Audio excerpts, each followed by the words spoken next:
Hello everyone, இன்னைக்கு ஒரு சின்ன தாட்ஸ் உங்க எல்லாரோட ஷேர் பண்றதுக்கு ஆசைப்படுறேன். அது என்ன அப்படின்னு பாத்தீங்கன்னா, நம்ம செய்யற சில தவறுகள் கூட அது கடவுளுடைய திட்டமா இருக்கும் அப்படின்னு சொன்னா நீங்க நம்புவீங்களா? நம்ம செய்யற சில தவறுகள் கூட அது தேவனுடைய பிளான்ல இருக்கு அப்படின்னு சொன்னா நீங்க நம்புவீங்களா? நம்ப மாட்டீங்கல்ல? சொல்றேன் கேளுங்க. பழைய ஏற்பாட்டுல லோத்து அப்படிங்கிற ஒரு மனுஷர் இருக்கிறாரு. அவர் யாருன்னு பாத்தீங்கன்னா ஆபிரகாமுடைய சகோதரனுடைய குமாரன். இந்த லோத் என்பவர் ஆபிரகாமோட டிராவல் பண்றாரு. அப்புறம் இந்த ஆபிரகாமை விட்டு லோத் என்பவர் பிரிந்து சோதம் குமாரா பட்டணத்துல போய் குடும்பமா ஃபேமிலியா செட்டில் ஆறாரு. பின்னாடி அந்த சோதம் குமாரா பட்டணத்தை ஆண்டவர் அழிக்கணும்னு நினைக்கும் போது அந்த பட்டணத்துல இருந்து அவரை வெளியேற சொல்றாரு. வெளியே கூட்டு வந்து ஒரு தூதன் வந்து மலையின் மேல விடுறான்.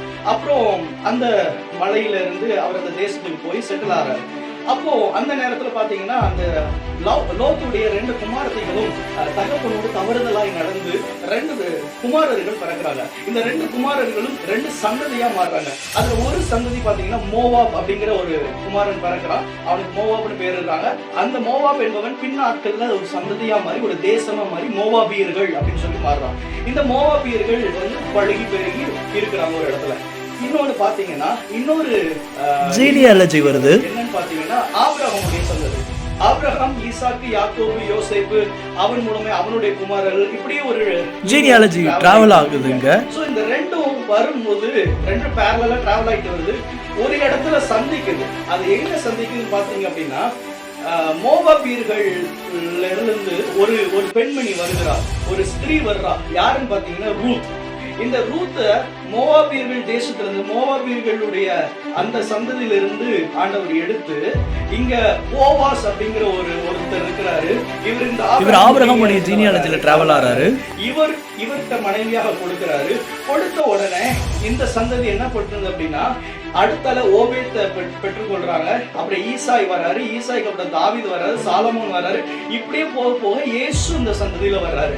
இதுல பாருங்க, ஒருத்தர் தவறுதலாய் நடந்து தவறு செய்து பெற்றெடுத்ததான பிள்ளைகளை அவர் அனாதையாய் விடாமல் ஒரு தேசமாக்கி அந்த தேசத்திலிருந்து ஒரு பெண்ணை எடுத்து அந்த பெண்ணை போவாசுக்கு மனைவியாக மாற்றி அதுல ஒரு சந்ததி உருவாகி வருது. அதன் மூலமா இயேசு இந்த உலகத்துக்கு வர்றாரு. இப்போ இயேசு இந்த உலகத்துக்கு வர்றது வந்து தேவனுடைய சித்தம். அப்போ இதெல்லாம் நடந்தேற வேண்டும் என்பதும் தேவனுடைய திட்டமா இருக்கு. நான் உங்களுக்கு சொல்றேன், சம்டைம்ஸ் we do fail. நம்ம வந்து விழுந்து போயிடுவோம், நம்ம வந்து இடறி போயிடுவோம், நம்ம பாவம் செஞ்சிருவோம், நம்ம தேவனுக்கு பிரியமில்லாத செயலை சில நேரங்களில் செஞ்சிருவோம். ஆனா நான் உங்களுக்கு ஒரு காரியத்தை சொல்றேன், சில நேரங்கள் நீங்க செய்யற தவறுகளை அவர் மன்னித்து அவருடைய ட்ராக்ல உங்களை கொண்டு வந்து ஜாயின் பண்ணுவாரு. அவர் உங்களுக்கு ஒரு திட்டம் வச்சிருக்கிறாருல, நீங்க எங்கெல்லாம் போனாலும் தவறி போனாலும் உங்களை திரும்பியும் அந்த ஒரு கம்பேக் கொடுத்து அந்த ட்ராக்ல கொண்டு வந்து கடவுள் வந்து சேர்த்துருவாரு. இன்னைக்கு நான் உங்களுக்கு சொல்றேன், நீங்க எப்படிப்பட்ட பாவம் செய்திருந்தாலும் பரவாயில்ல. ஏன்டா அநேக வாலிபர்கள் சொல்ற ஒரே காரியம் என்னன்னா, பாஸ்டர் நான் பண்ண பாவத்துக்கு பரிகாரம் உலகத்திலே கிடையாது பாஸ்டர் அப்படின்லாம் நிறைய பேர் சொல்லியிருக்கிறாங்க. ஸோ பட் நான் உங்களுக்கு சொல்ற விஷயம் என்ன அப்படின்னு பாத்தீங்கன்னா, எப்பேற்பட்ட பாவமா இருந்தாலும் பரவாயில்ல, கர்த்தர் அதை மன்னிப்பார். அதே மாதிரி சில பெரியவர்கள் என்று சொல்ற நிறைய சிஸ்டர்ஸ் என்று சொல்றது இப்படிதான். என்ன சொல்லுவாங்க அப்படின்னா, பாஸ்டர் எங்க குடும்பத்துல சாபம் இருக்குது, எங்க சந்ததிகள் வந்து நல்லா இருக்காதுன்னு இவங்க சொல்லிட்டாங்க, அவங்க சொல்லிட்டாங்க. நான் சொல்ற ஒரு காரியத்தை, எப்பேற்பட்ட சாபமா இருந்தாலும் பரவாயில்ல, இந்த சாபத்தை கூட தேவன் நன்மையாய் முடிய பண்ணுகிறவரா இருக்கிறார். சாபத்தை எல்லாம் பரிகாரம் செய்தவர் நம்முடைய இயேசு கிறிஸ்து.